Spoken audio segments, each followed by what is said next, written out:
That just So means close. you cracked into episode 128 of Off the Cut for I got it on the keyboard. For Tuesday, August 13th, 2024. And the only thing sharper than a nice crispy seltzer water is the bourbon blade available at kmtools.com.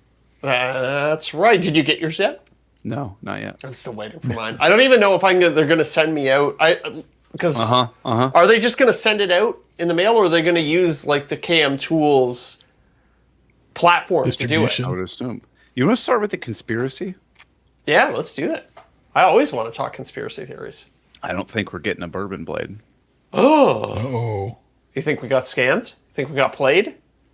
I think it was all for the ad read. I think it was... Interesting. Jonathan was like, we're going to send you a bourbon blade. So then now, naturally, like at the beginning of our podcast, we would say, and I'm just spitballing here, something along the lines of like, if you want a bourbon blade, you can go over to kmtools.com, because if it's in their store, it's in their store, which means that all of the tools that they have in their store are either designed by Jonathan and his team or other folks, or they're thoroughly tested. I feel like he would want us to say something like that. Do you feel like he wants us to say other things?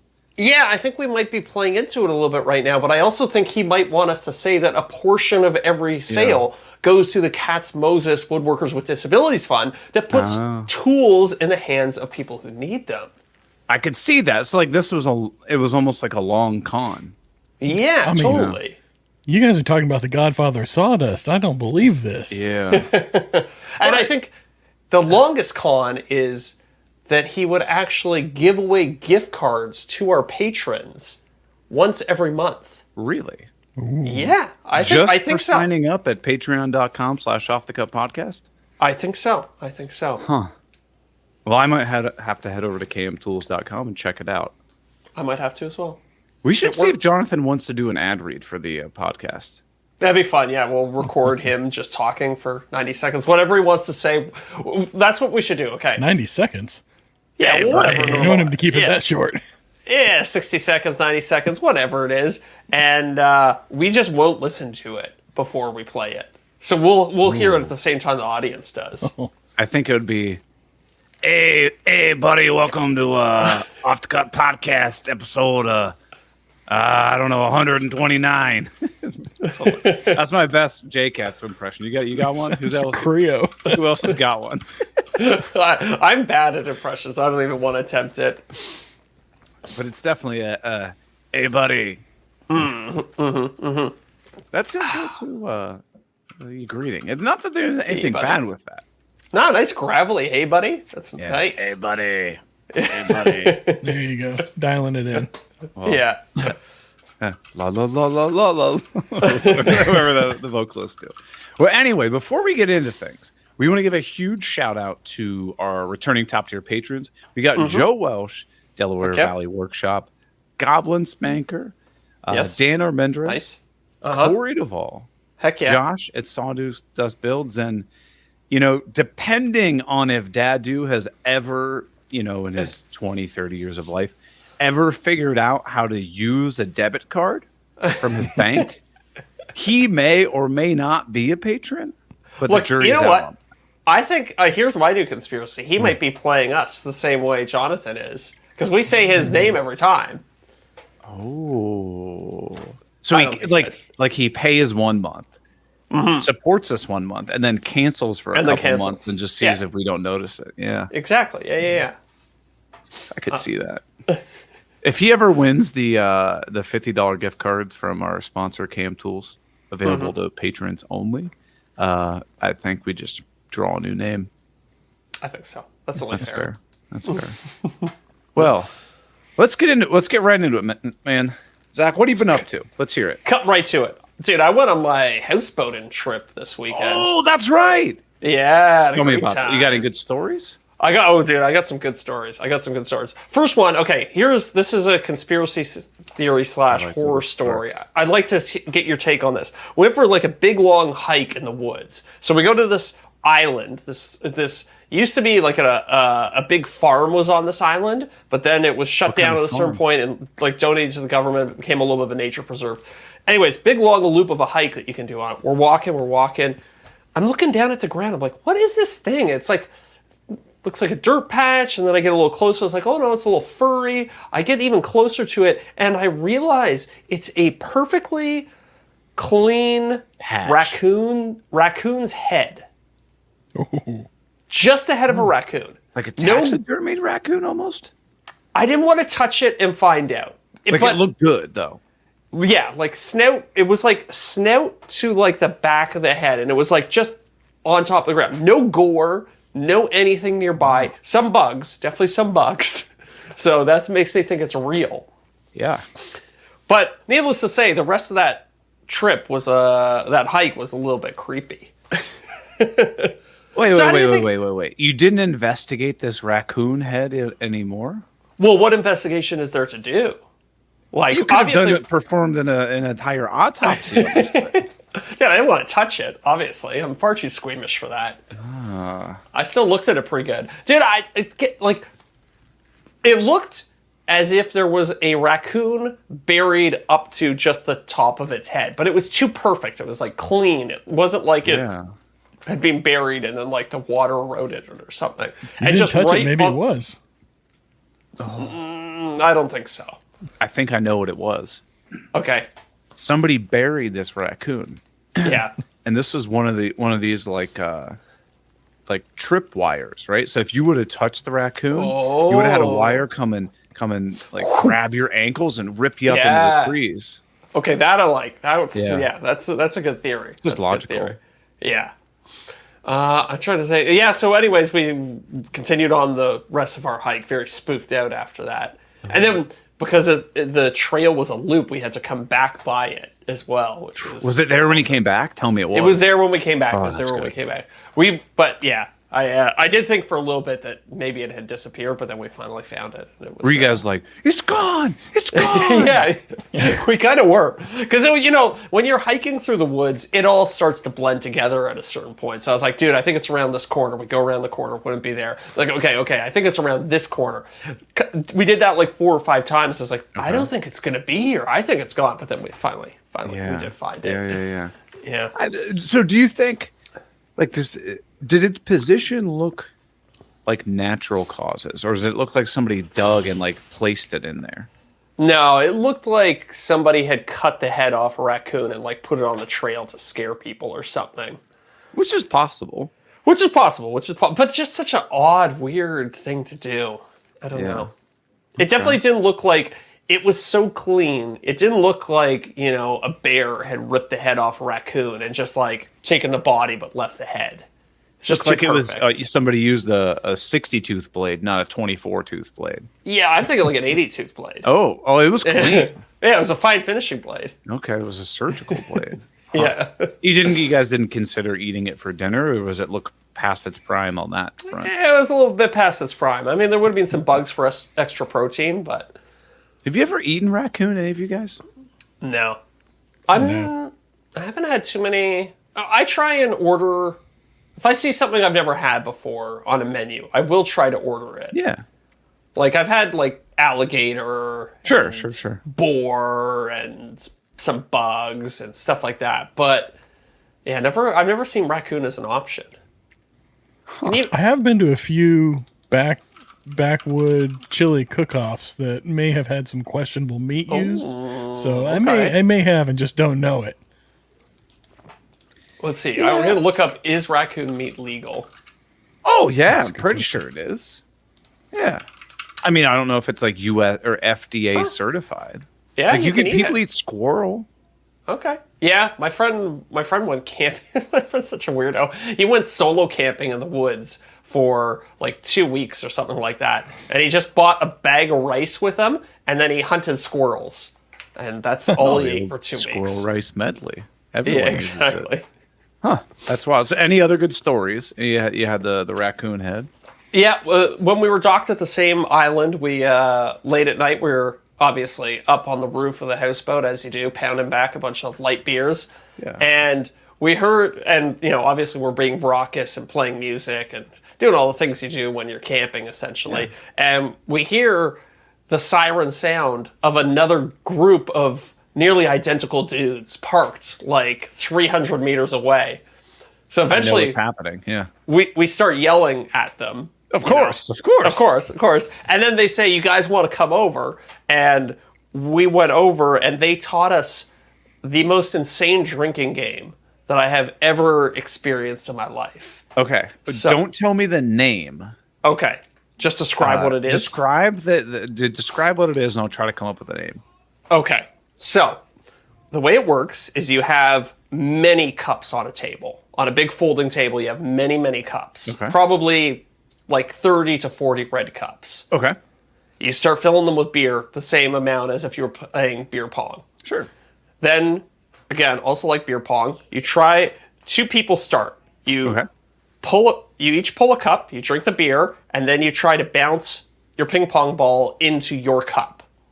If the person to the right drinks theirs, gets the ball in first, they can stack it on the cup of the person to the left. And then the person on the left has to drink another beer, and the person, so you end up with a stack of cups that grows, and it gets progressively harder to, because the stack's higher. Yeah, so you can start kind of screwing people over by just stacking cups on them, and you just kind of work your way clockwise around the table until you run out of cups. But if you get the ball, this is the part that I never quite understood. There is a way, if you get like the ball in on the first shot, you get to send the cup anywhere.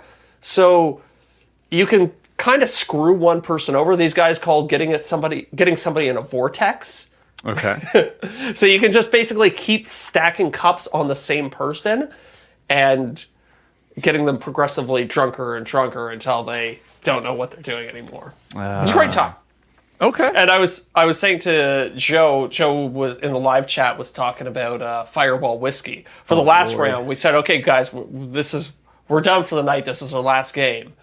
They filled all the cups with beer, and then they took a big bottle of Fireball whiskey and started also pouring it in all the cups. Ooh. Yeah. Ooh. Mm-hmm. Can you imagine if people played drinking games at Workbench Con? Yeah. That'd be a nightmare. It would be pretty. Okay. They just play drinking. They don't play any games. Well, I mean, there's some people that seem like they're playing games, but I guess that's just their regular demeanor.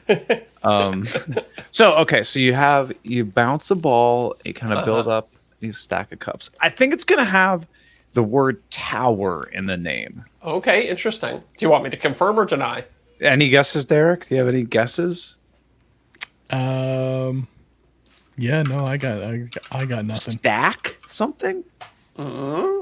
Tower? All right, tell me, what is it? Yeah. It's called Stack Cup.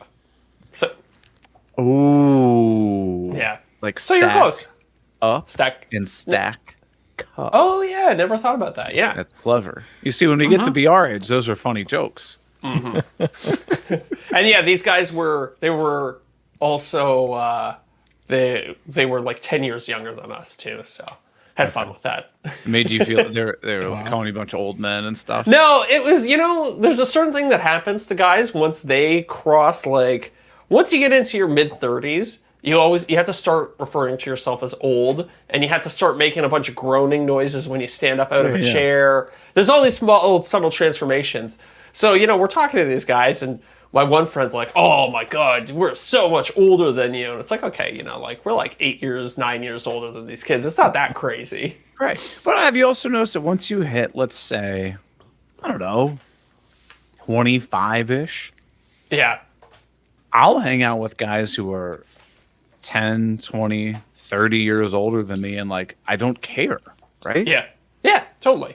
But at what age does it get to the point where everybody is just I don't even genuinely think if you're older than younger than me. If you're a good person, I'm happy to hang out and chat with you. Totally. I don't care. Yeah.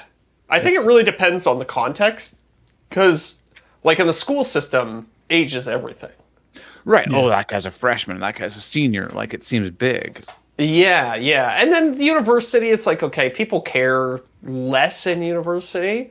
And then I think once you get into the professional world, it's it doesn't even matter at a certain point. Yeah. Yeah. No, I As long agree. as you avoid anybody in the schools because you don't want to be the pedo. Yeah, definitely. Oh, yeah, Obviously. that's very Yeah. true. That's very true. Well, Man. so usually this was when like Zach or there's like, Eric, what have you been working on? And I'm like, True. dude, just like admin stuff. Yeah. Dude, I've been going ham In on the stuff shop? recently. Yeah. Okay. So, All right. so you know that carved coffee table, the one that I wanted to like carve it all out, flood it with epoxy, do that whole Of course. rigmarole? Yeah.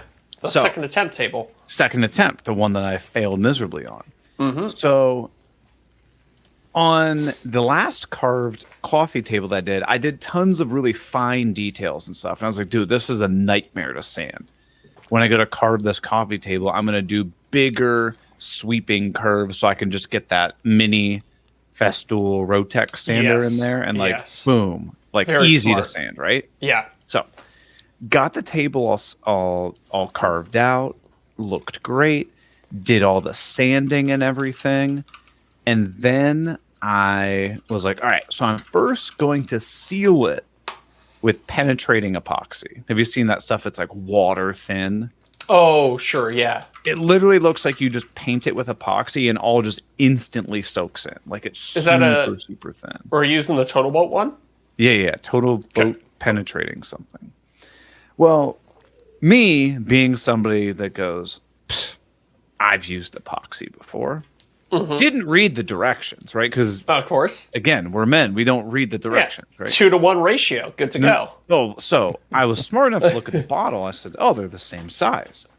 Oh. It says on the front 1-to-1 ratio. So I was like, okay. Wait, what? I have the Total Boat website open in front of me, and it says penetrating epoxy, easy to use, 2-to-1 ratio. Oh, really? Are you sure? Maybe, yeah, well, this is the one I'm looking at anyways. okay. Maybe you got a different one. Burying the lead on your topic. There's... Okay, maybe you're right. Maybe I forgot what it was. Whatever. I looked at the ratio. Yeah. Wait, hold on. Yeah, you're right. I looked at the ratio and I was like, good go. Like, no problem. Whatever, right? And then I after the table's all carved, I start like, brushing this on there and I start to think, man, this looks nothing like the consistency that I've seen other folks put this penetrating epoxy on. Okay. Like, this is a lot thicker. Like, it's not really like soaking in, right? Uh-huh. So I was like, I don't know, maybe after it sits, it like soaks in and absorbs more. Yeah. And so I come back the next day and it just put in probably like a 16th of an inch thick layer of epoxy. Didn't absorb whatsoever, right? And because it didn't absorb, there were bubbles all over the place, right? Oh, no. So after spending like a day or two sanding this table, then waiting another day or so for this epoxy to cure, I then had to sand all of the epoxy off the table. Oh, which is even harder to sand than the wood. I bet. But at least you're using like a power carving blade for that, right? Do you use like or did you actually? Dude, I sand it. Like I used like the Rotex to sand it. Oh, you actually used the Rotex? Oh man, that must have taken forever. Oh, it was brutal. So then I'm like, all right, I got all the epoxy off. And I still need to seal it with epoxy. So I was like, I'm gonna read the bottle. Yeah. Well, it explicitly says to have. So let's say you use 10 ounces of epoxy. You need to use 10 ounces of acetone too. So it's like basically double the volume that you're using in epoxy with acetone. Really? Now, once you do that, it makes it crazy thin. Okay.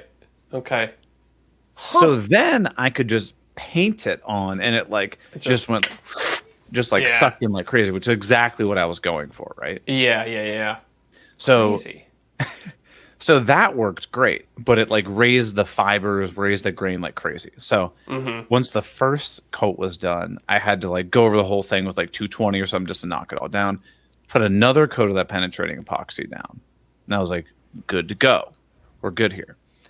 Then, because it's been like 90 degrees outside, Yeah. I was like, I can't flood coat this with a deep pour epoxy, or it's when it's that hot outside, because that epoxy is instantly going to go exothermic and start smoking and cracking and all kinds of stuff.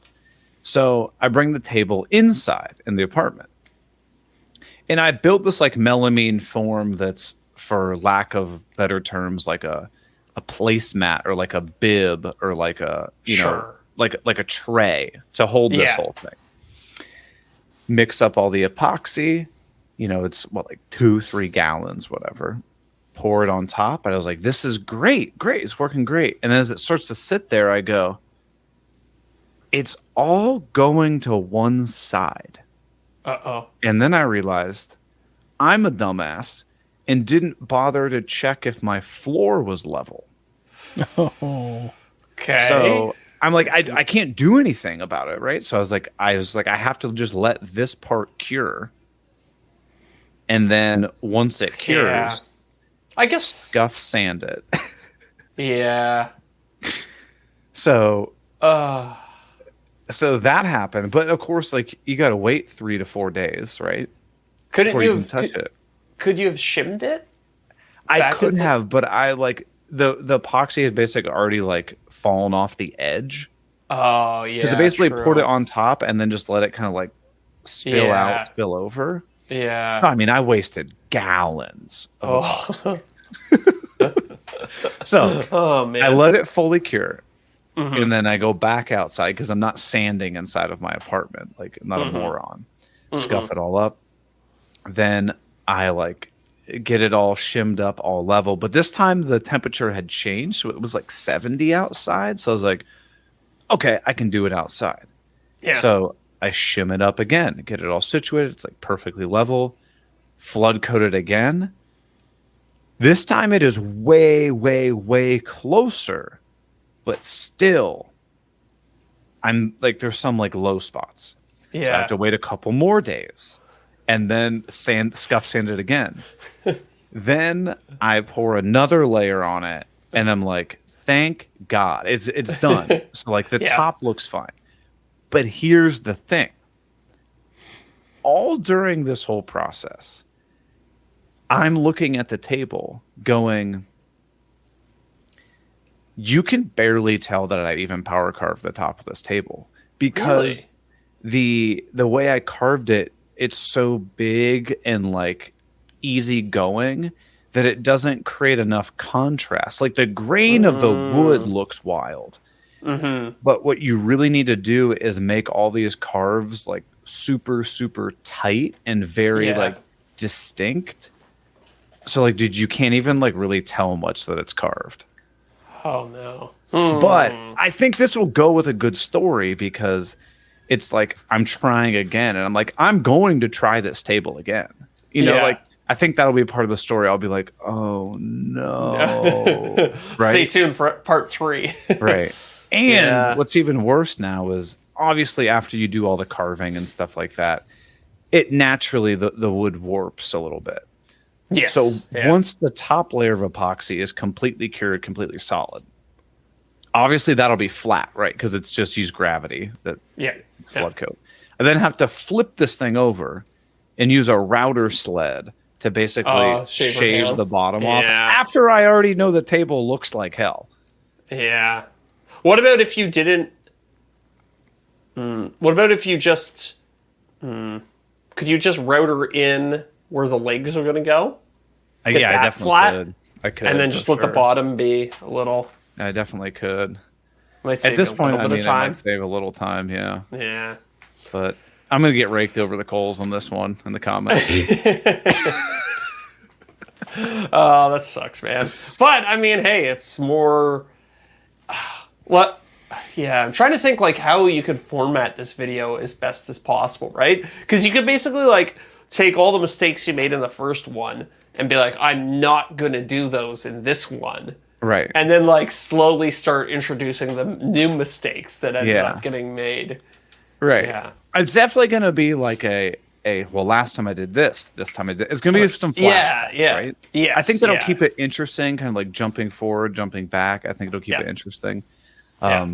So yeah, I've been working on that. All the while, I've also been working on I wrote a whole script for like another tool list video that I'm going to do for the holidays. That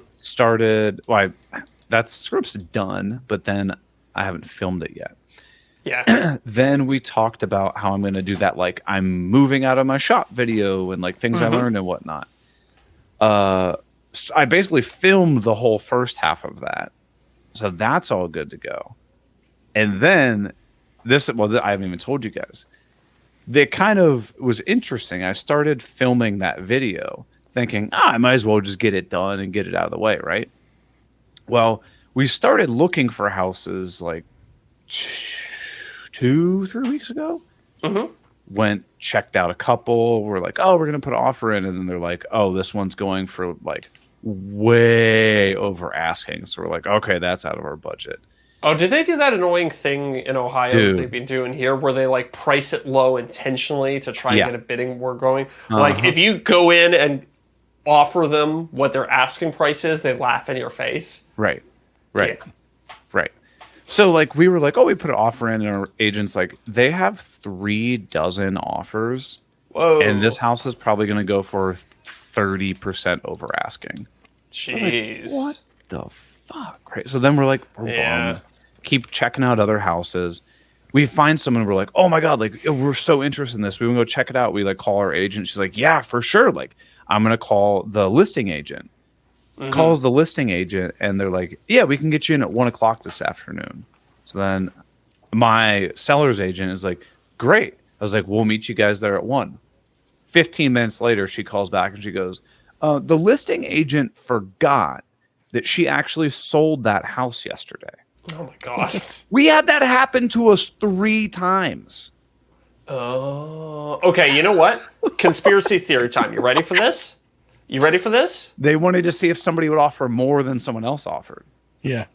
Maybe that, but also I think they leave them up as lead generation. Oh. So this happened for Sophie and I when we were looking for our current place. Right. We there was like 2 or 3 times we would call about a place and be like, hey, we like it, we want to come check it out. Right. And then the person would be like, great, we'll schedule a meeting. And then we would get there, they would like shake our hand, get our information, and they'd be like, you know what? This place actually just got leased. And then they'd be like, but here's my business card. I'll be more than happy to help you find something else. I have lots of similar houses on the market. Yeah. Exactly. I want to kick those people straight in the teeth. Yeah. I get it as a business practice, but it's to me, it feels shady. It feels shady. 100%. Don't get disheartened and don't lower your expectations. So, so here's the thing. I'll be honest, we were pissed off. We were getting really annoyed by the whole for sure. rigmarole. Mandy was getting the point. She was like, maybe we just ought to rent for longer. And I was like, we've been looking for like a week and a half. We're fine. It's insane how quickly it'll wear you down, though. It's like negotiating for a car. Right. It's like as soon as you start, you're like, I hate this process. I want this over as soon as possible. Right. Yeah. So then we come home just for shits and giggles. Like we were, checking Zillow and Realtor and all these other websites, and our agent was sending us stuff like every couple hours and stuff. Just for shits and giggles, I was like, I'm gonna look on Zillow and just raise the budget that we were looking for, just to see what's out there, right? Just to see. We find this house and we're like, this is nuts. It's a little over our budget. However, it's been online for 7 days, which in Columbus, that's like 9 years for it to have not sold, right? Yeah. So we call our agent. We're like, hey, we want to go check out this house. She's like, sure. We go check it out. And she goes, so I know this is a little bit over your budget, but the other family who lived here moved out 3 months ago and desperately want to sell this house. Like nothing is in the house. They want it to go fast because it's holding them up from buying their house. So they've been living in like an Airbnb basically. Okay. And so they're extremely motivated.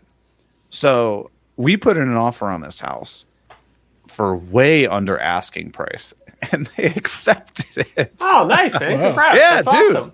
Hell So yeah, so we've been going through that whole rigmarole of all the paperwork and all that stuff. Like, it's like 30 minutes away from where I am now. So like we've had to like drive over there, do some stuff, drive back, so we've been driving all over the place and that whole deal. So we close next week Hell yeah. on the house, but we're not going to move in for we're not going to move in for probably a month or so because I'm going to hire somebody to just paint the entire house.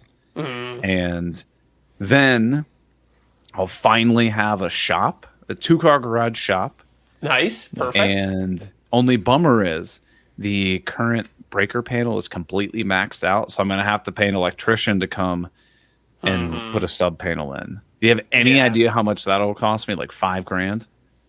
Too much. I know. Yeah, I know the answer is too much. Sub panel might not be too bad. Like if it's in is it good? Like where do you want the sub panel? Do you want the sub panel right next to the existing one? Is there room? Oh yeah, there's definitely room next to the existing one. Might just That's be like probably way cheaper than moving a sub panel. Like basically have them wire a sub panel into the garage, wouldn't you think? I think so, but it depends. But then when you run the circuits, you're gonna have to run just that's the thing. If you That's have the them thing. wired if you have them do it in the garage, you can add to it yourself later. I know. If you're Yeah. confident enough. Yeah, I'm confident once I have the breaker there. It's like running a 240 line from a breaker, like no problem. I would say if you want to save some money, be like, what can I do to make this as cheap as possible for myself? Like, do you want me to like drill some holes and some joists so that you can pull the you know what I mean? Yeah, like talk to the guy. I want to get a quote. Yeah. Be like, look, I'm pretty handy. I don't want to do obviously the stuff where I could electrocute myself and die, but tell me all the prep work you want me to do. I got tools, like I can drill holes, I can even if you want, like I can go to Home Depot, buy the wire, pull the wire, and then you just make the final connections. Right. Get at least 3 quotes. Oh Yeah. yeah. Oh yeah. For sure get 3 quotes. So what I'm thinking of doing is getting the sub panel run to the garage. And then from there, I'm fine doing my own outlets and stuff from the panel. Like, that's easy. Yeah. So how many dedicated 240 lines do you think I should get? One for table saw, obviously. Table saw for sure. Dust collector? Absolutely. Dust, I don't know. Mini split?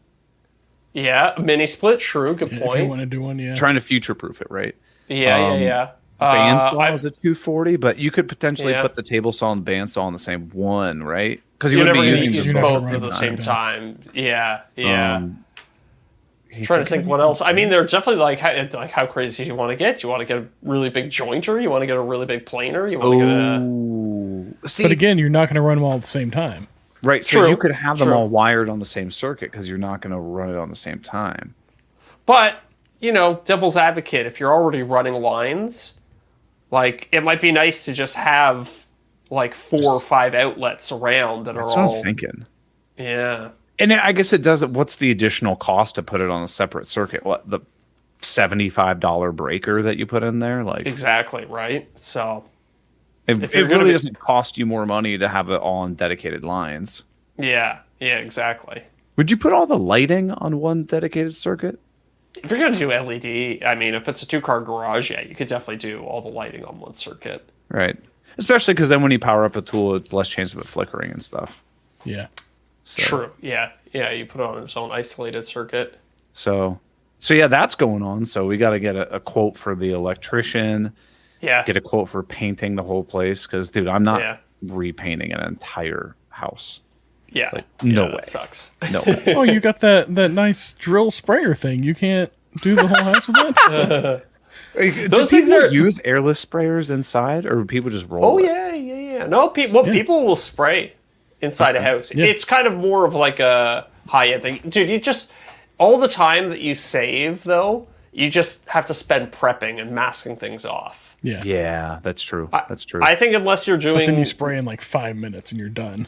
Totally. But you had to then spend like 8 hours 2 masking hours, off yeah. everything in the room, Yeah. So I feel you. I don't know. How much, if you guys had to guess, and I know it's market to market, how much do you think it would cost to paint an entire inside of a home? Ceilings and walls. 1,500 a room minimum. That's Yeah. that's what I was thinking. I was thinking like $8,000. I know. Well, it's market to market, so I would say here Yeah. in Canada, you'd probably be more like 15 to 20, depending on the size. Depending on the size of the house, but Damn.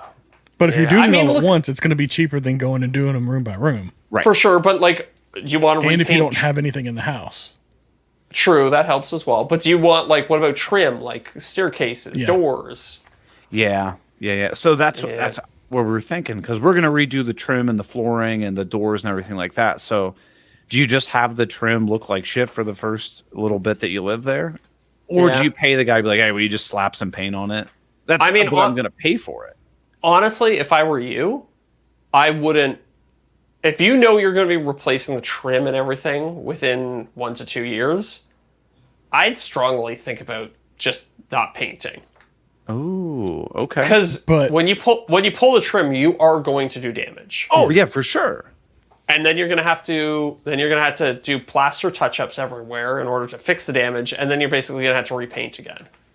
But you're Unless just you're going with repainting taller on the baseboards. bottom. Yeah, even if Oh, you're yeah, doing we would go taller baseboards because the baseboards are only 2.5. Yeah, Okay, that would cover it though. okay. In the living room is a vaulted, like a lofted ceiling. So Yeah. like you're definitely going to want probably 4 to 5 inch baseboards on a tall room like that. Yeah. I mean, That's the you modern are look, gonna have to too. redo. It's in theory, it's like you slap a 4-inch baseboard on there and it covers. But a lot of time when you go pull the old thing, you're gonna rip a bunch of paper from the drywall up, and you're gonna have like it's gonna yeah. come 6 inches up, and you're gonna be moving baseboards around the room. You're gonna be banging walls You're definitely going to have touch up work for Yeah. sure. for sure. But it's yeah. not feasible right Zach's now. not to be pulling the able to- baseboards in my house. Yeah. But for us, it's not feasible right now to pay somebody to repaint the whole thing, do all the trim, redo all Yeah. the flooring, and all that at like before we even move in. Like that's not going to happen. Yeah, like how bad is the paint like a must be done thing or? Dude, Yeah, it's pretty every bad. wall is like a different pastel color. Okay. It's like a pastel purple, pink, green, Yeah. blue. It's Yeah. like, oh my god. Yeah, and then paint, like a lot of the paint job is in prep, right? Like, do you want them to go around and sand the walls, like smooth out all the imperfections and stuff like that? So that's what I think about. Like a pro painter is going to be like, oh, they did a really shitty drywall patch here. Like I'm gonna like sand it and make it look nice. Exactly. That's extremely valuable to me. Yeah. Okay. Yeah. Right. And I don't even have the equipment. Like some of these walls are 30, 35 feet tall. Like I'm not getting up there. Right. Yeah. True. Yeah. Like you would have to have a bananas ladder or scaffolding or something to get in there. Scaffolding. Scaffolding. I know that's gonna sure. be the cost for sure. But you can Yeah. rent the scaffolding. Yeah. But You here's can true, rent but- anything. I don't want to do it. Yeah. No, I'm not advising that you necessarily do it yourself, but I'm saying it might be advantageous wait. to do it after the trim and stuff like that. Maybe you can work out a deal like I have with my wife. I have no problem building whatever her heart desires. She does all the painting. Yeah. So I don't touch paint. Yeah, I don't know. So that's going on. So let me ask. So Deric, you said this. One of your recommendations is for anything you do, get 3 quotes. Yeah. Oh yeah. Okay. All right. So Zach, as somebody who's in the trades, Mm-hmm. what am I? So when I ask somebody for a quote, how do I determine who is a shyster, Mm-hmm. who is going to be a good bang for the buck, and who is just giving you the fuck off price? Ask them about permits. First off. Well, for painting, If it's a job that requires, painting wouldn't require. Oh, but if it's a electrical job that requires for permits, sure. yeah, because there are people that will go without permits if they can, Oh, totally. and to save you money, they say. Yeah. But they're also cutting corners. I would Yeah. not hire a non-permitted electrician. No, for like You'd be adding surprised. like a pony panel or something like that, I would definitely be You definitely want to get that inspected. Yeah, so how to determine if somebody's an absolute shyster and like, yeah. I mean, a lot of it's that is kind of like the reason you get the 3 quotes, right? Like, you will be able to tell if somebody comes in twice as high as the other 2 ones. You're like, okay, that guy gave me the fuck off price because he's busy, or he's just hoping to get lucky. I mean, in terms of, I will say this: when the contractor or whoever it is shows up to quote the work, take a look at the vehicle they're driving. Yeah. If it's, if it's, I don't know, like if it's all banged up and white, looks banged up, rusty Ram van. Yeah, and you can just covered in paint, and you can see like you can see his tools are like haphazardly like scattered all around the back, like. McDonald's that's the guy, wrappers in the dash. Yeah, receipts covering the dash. 30-year-old teddy bear tied to the grill. Exactly. All those things. Not organized. Red flags. You want the guy who shows up in like a relatively recent vehicle, like, made in the last 10 years. He's got the boxes. He's got the storage built in. He's got his logo on the side of it. Those are the type of stuff. Exactly, because the care that they show to their own vehicle is going to that's the expression, how you do one thing is how you do everything. Ooh, I'm glad I didn't even think about this. This makes a lot of sense. Yeah, it's just I've every shitty contractor that I have ever, there's the explicit, every shitty contractor I've ever known who does sloppy work also has a sloppy vehicle. And the same thing extends to like their tool bags and stuff like that. Are their tools like nicely organized? They come with a little clipboard and they write things down and take notes. Or is it on a Post-it note, on a napkin? Yeah, exactly, yeah. So just like, take the overall vibe. If they've asked to borrow a tool, any tool, whether it's a measuring tape or a ladder or a screwdriver, they're not prepared. That's a red flag. Yeah. Ooh, okay, okay. I mean, this makes a lot of sense. See, this is why one of the things I do with Miranda is like whenever when we were meeting with real estate agents, or like we're looking to hire somebody. After we talk to them, I just look at her and I go, how did you feel about this person? Yeah. And if she's like, because girls have a good sense of that. Totally. And she'll be like, because they spend their entire lives trying to avoid creepy guys. Yeah, I know. And then they get stuck with one of us. Yeah. And then they slip up one time and you just swoop right in. She'll be like, that guy just gave me a weird feeling. And I'll be like, really? Yeah. I like that guy. And she goes, there's just something about him. Yeah. And I know I've been with her long enough. If she has a feeling that like there's something weird about this guy, you got to pay attention to that. 100%. At least for us. Like she seems pretty good at that. Okay. Yep. So they have to look, how they carry their vehicle themselves is how they're going to care for the job. Look for organization, being prepared. Mm-hmm. Anything else that would be... What about if somebody gives painting. I get a 8,000 quote, a 9,000 quote, a $7,500 quote, and then a $1,500 quote. Mm-hmm. Is too low also red flag? 100%. Yeah. Okay. That means they have no idea what they're doing. Okay. Yeah. More than likely have just gotten into this. More than or they're cutting some corner, like they're like, making a profit. We don't need to sand the walls, we don't need to patch anything. I'm going to go buy the cheapest paint. I'm not going to use primer. I'm going to reuse the same crappy brushes I used from the other jobs. I'm not going to throw down tarps. I'm not going to put, I'm not going to put tape over windows. All these little things. Like that all adds up, right? So, but it's the difference between a good job and a crappy job. That makes sense. Yeah. I think you're right, though, that one of the biggest things is probably how they carry themselves in their vehicle. Totally. Like, I'm not expecting the painter to come in with a, $150,000 Mercedes Sprinter van, like decked out to the nines, but like, have a 2012 F-150 that like looks like you care. Yeah, exactly. Like it's being relatively recently washed. Everybody gets busy, but like, does it look like a professional's vehicle, or does it look like some guy who just rolled out of bed and is now... Right. Like trying to give you a quote for your renovation. Like the home inspectors we had, like had like nice washed branded polos, and they were like they were clean. They came in, they had all their stuff in like those hard like Pelican cases, like opened it up, had all their stuff organized, had clipboards, had this and that.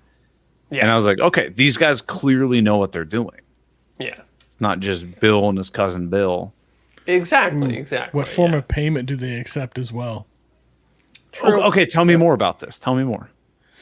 Well, if they're only accepting like cash check or like a Venmo, and they're not set up to accept credit cards or anything like that, what kind of business practices they got going on in the back end? Valid. Ooh. True. I haven't met anybody, any professional who doesn't accept credit cards that is worth doing business with. I only take Because it's not that cash hard check to set up. Venmo. It's not. Yeah, it's true. It's not hard to. And if it's the funny. 2% is making a difference in your business, you're not charging enough. Yeah. Yep. Yeah. Or it should be baked into your fees. Oh yeah, totally. Oh, okay. It's good to know. Good to know. Yeah.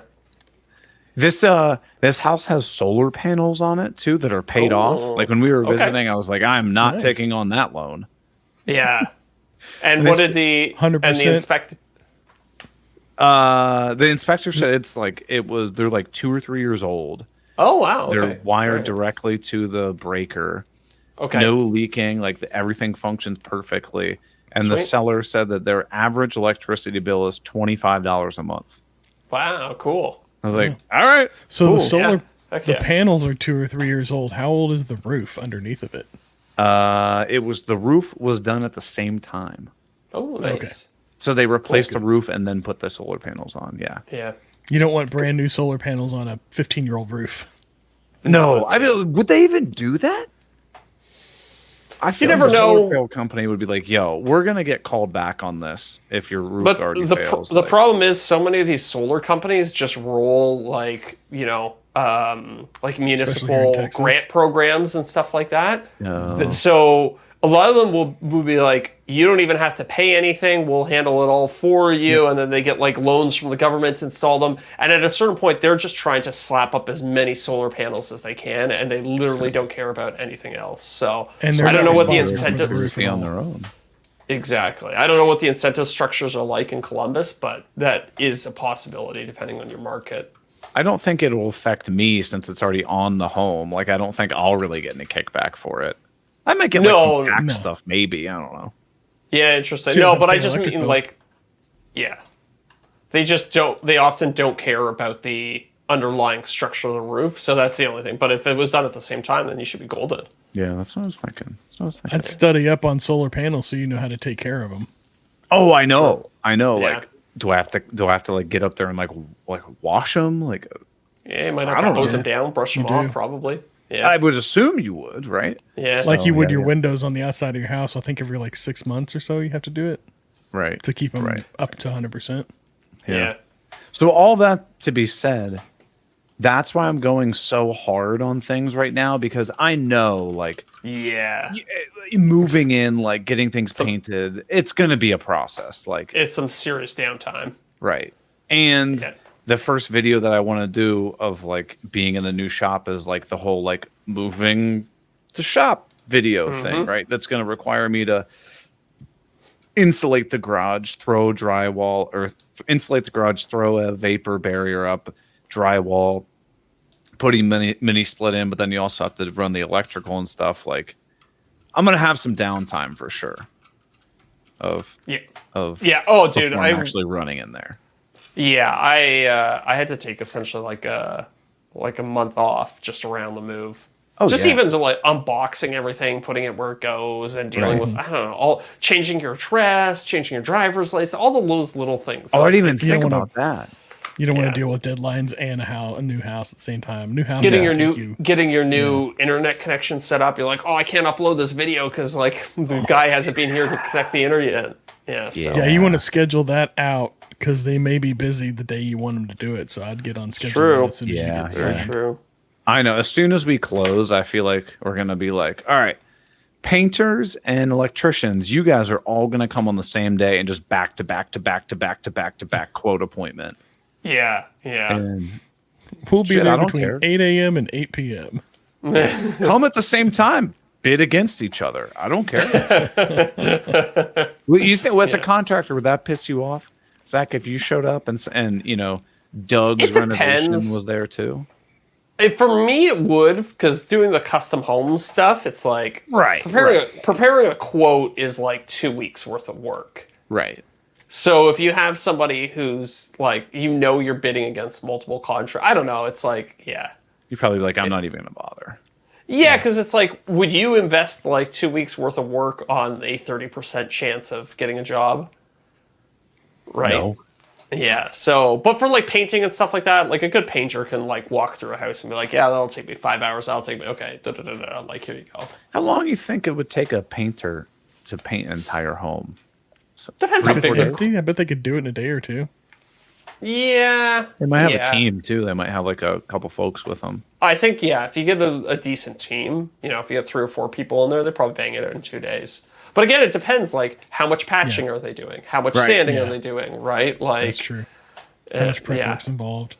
Are they checking to make sure that the walls aren't currently painted with an oil paint, and then they had to convert before they... So there's, like, all these things. That's a lot of things I never thought about. Yeah. This is, like... But this is, like, why you hire somebody. Because, like, sure, I could go to Home Depot, pick up a $20 gallon of Behr paint, and then put it on there and have it just look like absolute hell. Yeah. But how often do you come across an oil paint on walls? I've never come across that. It was definitely more of a thing in the past. So if you're working on a house that's been built in the last like 30, 40 years, you're probably not going to see it. Everything's over the latex. But even still, like, you catch it from time to time. And trim, especially, like trim up until the early 90s, a lot of that was oil-based paint, because oil-based was so much more durable back in the day. Yeah. So anything that was prone to getting like scuffed. Exactly. So there's still a lot of oil paint floating around until kind of, I don't know, 80s, 90s-ish era. And then it all switched over to latex. And it was also a regulatory thing, depending on where you are. A lot of, it's basically impossible to find oil paints these days. Yeah, I know lead's the big thing we look for around here. Yeah. Which one? Lead-based paint. Lead. Oh, yeah. How long would it have taken an oil-based paint to dry on the walls? A while, like a day, so like 24 hours, something like that. I think. I don't know. I've never done. Yeah, I've never done on walls, but I assume they have like. Latex is dry to the touch in what, like 2 to 4 hours, but it's not cured for like a week, an hour. But you usually here. You could throw another coat over it after that amount of time. Yeah. It's actually crazy if you do painting and you wash your brush with your bare hands, at the end of the day, your hands will be so dry because they put drying agents in the paint in order to make it kick off quicker. And it really messes up your skin. Have you ever used one of the paints that you put the scent in to make the room smell better? No, I haven't. What? No. Yeah, my wife always gets it when she paints a room. She'll get like a lavender scented thing and like they'll mix it in with the paint, and so whenever you paint, it smells like lavender. How long does it last for? About a week. Okay. So it just doesn't have the chemical paint smell to it, I suppose. Yeah, right? basically, yeah. Huh. Yeah. Interesting. Well, yeah. So all that to say, I mean, I'm gonna have a boatload of projects coming up ahead of me, but totally. I can't, dude. I'm most excited to use my dust collector at the same time as my table saw. That'll be big. That will be big. Or to have awesome, man. I'm very excited for you. The mini split in there. Yeah, I'm pumped. Yeah. And no neighbors, no people stomping on top of me. Oh, how big's the land? It's a 1/4 acre, so it's not huge, but like enough where like you can hang out in your backyard and. It's my ideal size for a home, about a 1/4 acre. Yeah. Super manageable to push mow. Takes you an hour or so maybe to mow that, and you have a little space between neighbors, but it's like it's still a suburb thing. It's gonna be a perfect first house for us. So sweet. Yeah. So I'm gonna this is gonna turn into the home improvement podcast. That's right. Yeah, true. Yeah. We've like Zach. So cement board. What do you like to seal cement board with? Do you use Red Guard? You ever use Red Guard, by the way? I have, yeah. Do you like it? I don't know. It's neat. I don't know that it's really that necessary. Ooh, so you know what I mean? Just go mortar straight over cement board? Yeah, like seal up the seams. So once RedGuard started coming out, I started using it. But I also remember a time pre-RedGuard when nobody used it, and we never got any callbacks about any leaks. Okay. So it's like, it is a nice insurance policy, but it's also like, is it really necessary? I don't know. Like, if you have a vertical tile surface, the water has to penetrate through the tile. Through the mortar, through the grout. Yeah, through the board, or rather than just rolling straight down. And it's like, I don't know. So would you still use a liner in the bottom though? Oh yeah, 100%. Right, You need to have a liner at the bottom. Yeah, the wall. What we used to do is we would have like a thick, I don't know what the material was, but like a rubbery material liner, and then it would come up like 12 inches. Okay. And then you would drop the boards down on top of that, and then you'd slope the base to the drain. And Right. Yeah. Did you ever use the Schluter system? That's a lot more expensive, but it's basically just like you slap it up there and you're done. Yes, I have used that as well. I like that stuff. It's if the client is paying for it, I'll use that all day long. But the thing Does it is, make your job easier? Yeah, 100%. Okay. Just from a weight point, because they're like big 4x8 sheets. Right. And they weigh like 2 pounds, whereas a concrete board weighs what, like 50 pounds a sheet, something like that. So, and you can score it and snap it rather than using like a saw or like some sort of power tool to cut through it. It does make your life a lot easier, but then it's like $120 a sheet, whereas concrete board's like $20 a sheet. Yeah. So you're paying for the convenience factor. 100%, yeah. For someone who's never renovated a bathroom, would you recommend, dude, just pay for it? I think so. It's a lot easier to use. Okay. You're gonna pay through the nose for like your materials is probably gonna be essentially double, maybe even more.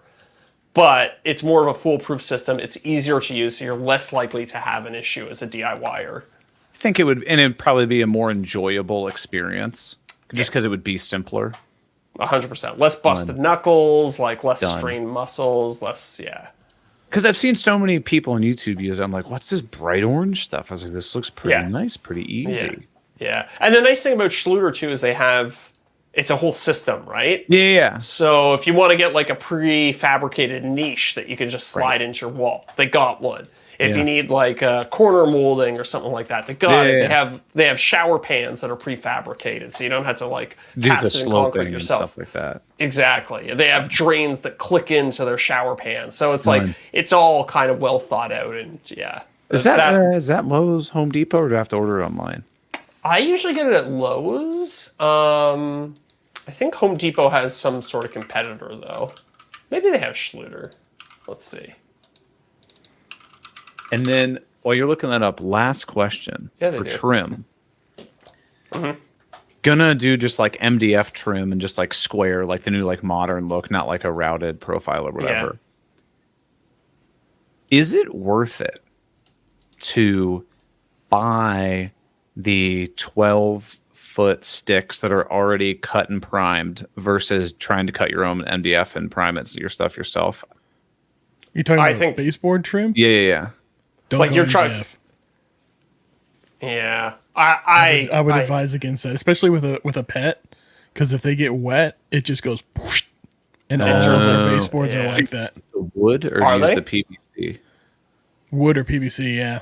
Yeah, I'm fine with just like the like even the finger jointed pine. I would get the pre-primed stuff. I think the pre-primed is worth it. Like it costs a bit more, but I've had it set up on job sites where we had to spend all day priming trim, and it just sucks. And the finish on it is smooth. Saving. Yeah. You don't have to deal with sanding it or anything like that because it's already smooth finish. Don't try to do it myself. Just buy the pre-primed stuff. Yeah. I would say so. Okay. Yeah. That makes sense. I'm sure I'll have more home questions. It'll be coming up on the podcast, but Well, with that, should we head over to the after show? Yeah, did we give the people a full hour? I guess so, eh? Yeah. We're over. All right. Well, everybody, thanks as always for listening. We will. Oh, we have some. Hold on before you leave. We've got some announcements to make. Don't go just yet, people. See that a lot of people already left. They've already tuned in. Next week's episode, we typically record on every Tuesday. We've got some stuff going on next week. So we're going to be recording on Monday the 19th. So all the folks that hang out the live stream, Monday the 19th, mark your calendars. And then for all of our patrons, our top tier patrons, we're going to do our next BYOC live hangout chat after the show on Tuesday, August. Yep, still in August. Tuesday, August 27th. So mark your calendars for that. I will send something out on Patreon to remind you, and we'll see you then. I don't like how quickly August is going by. Just going to say it. You're telling I don't me. mind it here in Texas. You were telling me. Yeah, it's true. really brutal down there, right? Yes. Well, at least I got one thing that you can be thankful for, though. Well, You're not listening to the Green Suitors podcast. So true. absolutely. So true. Bang. Got him. Available Gotta on all get it streaming in. platforms. See you next week, everybody. See ya. Yeah. Didn't even see that one coming. No, that caught me off guard.